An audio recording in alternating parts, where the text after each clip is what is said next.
G'day guys, we are back and it's me, BMC, and today we have a bit of a tutorial on barching. If you don't know what barching is, it's when you use barbarians and archers as your army comp. It's a relatively cheap way to raid. I just fill up 2 of my barracks with barbarians and 2 with archers and roll with whatever we get. We've got the clan saying hi to YouTube. Again, a couple of these videos will be from clan members. It's the best way to get kind of high loot raids and show you how the strategy works. And it means that, you know, it's not just all about me. I'd prefer it's more about you guys and what you guys want to see. So, you know, if you're looking to get on YouTube, then you should definitely jump into the clan, Hell Hunters. I'll put the link in the description again. So we've got Kayden. This is Kayden's Barch. He is a Town Hall 7, and you can see he's attacking a Town Hall 8 here. 200,000 of each resource, guys. That's more than enough. If you've got that every raid, you'd be pretty happy.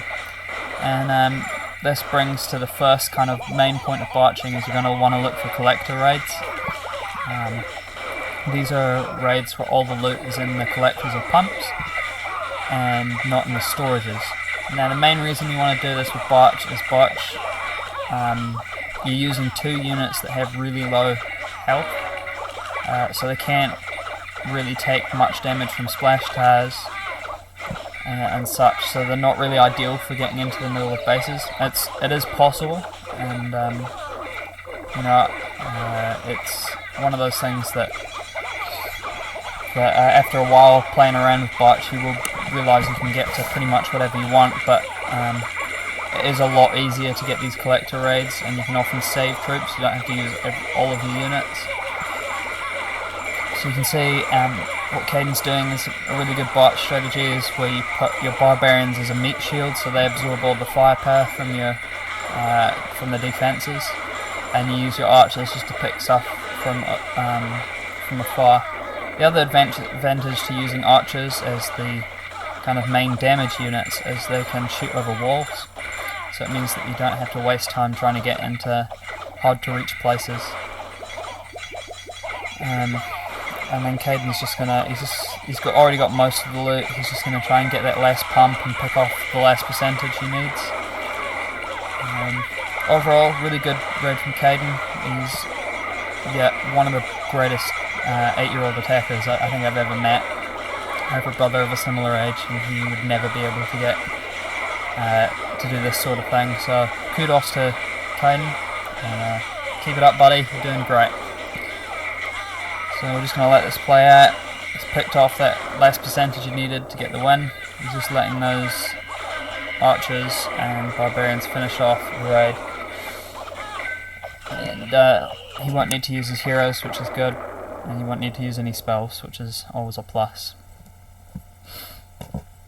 Okay, the next one we've got is from Jwubs. He has perhaps sent in the most kind of entries for this particular category. He's an excellent barcher, and as you can see, this is him using barbarians as a meat shield and archers to pick them off. The other thing you want to look for with Barch is splash damage towers that are either easy to access or aren't going to bother your raid at all. So as you can see, in this raid, he's got 2 wizard towers that are relatively easy to get to, and there's those 2 mortars up to the right hand side of the base and to the bottom of the base are relatively easy to get to as well. You've only got to get through either the air defense and the cannon, or the archer, either of the archer towers.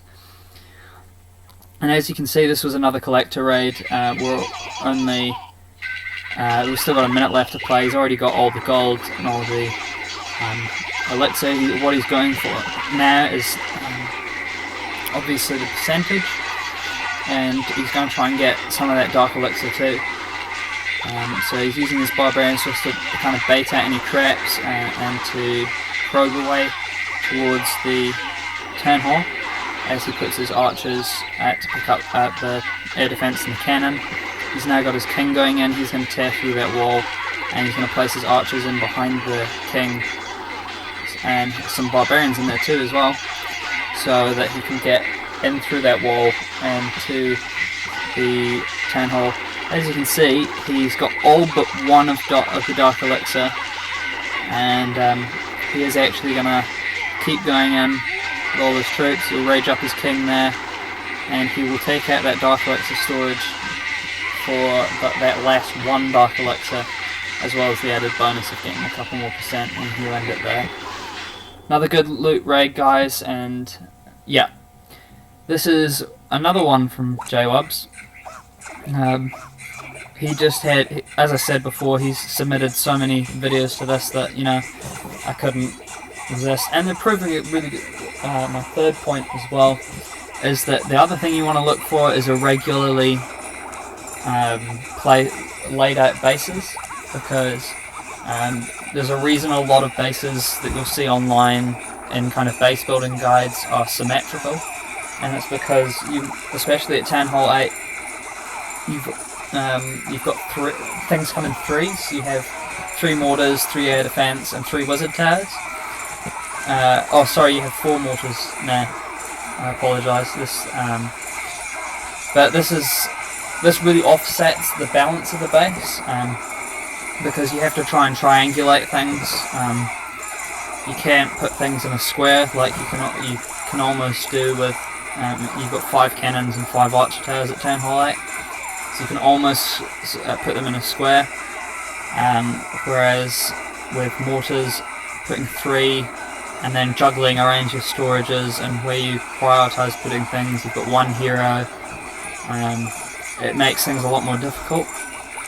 So if you see a base that isn't quite symmetrical or is weak on one side, especially with splash damage for Barch, then that's normally a good sign that Barch will do really well against it.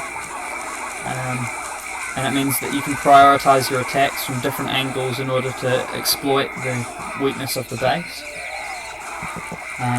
And this one you can see this Town Hall 8 has massively underleveled wizard towers. So although wizard towers are probably, I'd say, the worst enemy of Barch, I mean, I'd much rather go up against max mortars than I would max wizard towers.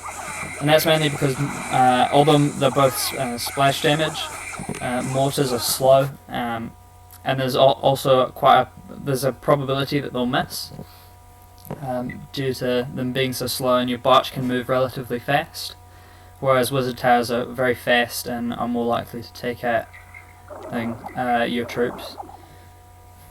So we're going to do a live raid for you guys. I thought that'd be a fun thing to do. So we'll just search for a couple bases.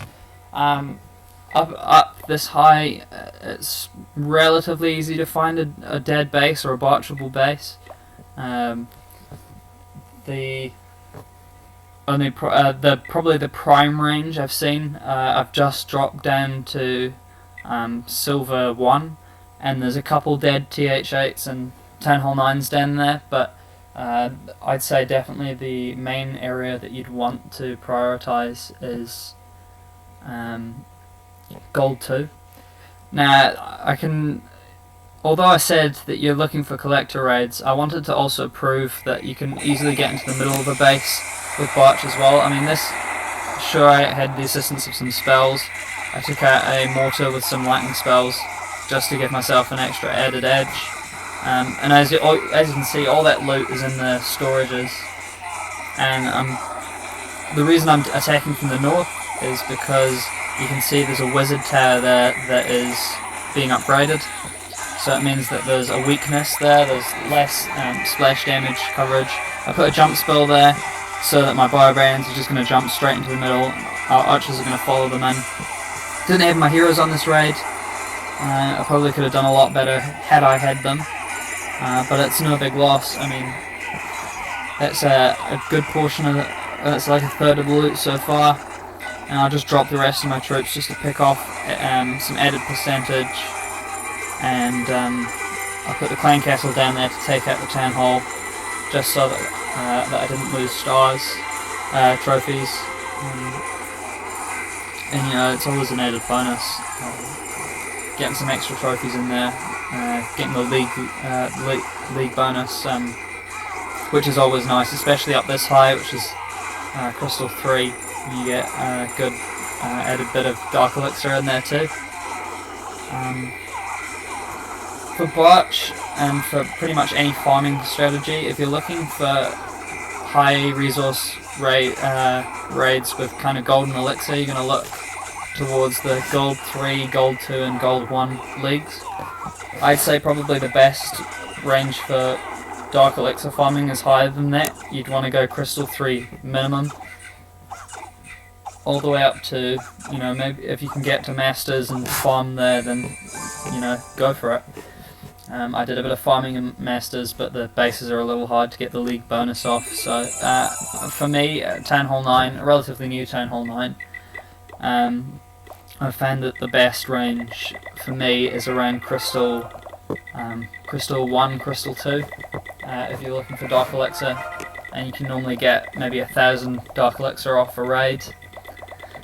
Even with Barch, if you place lightning spells wisely, and I guess if you're that high up, and if you're farming for Dark Elixir, you shouldn't be worrying about the amount of elixir you have anyway.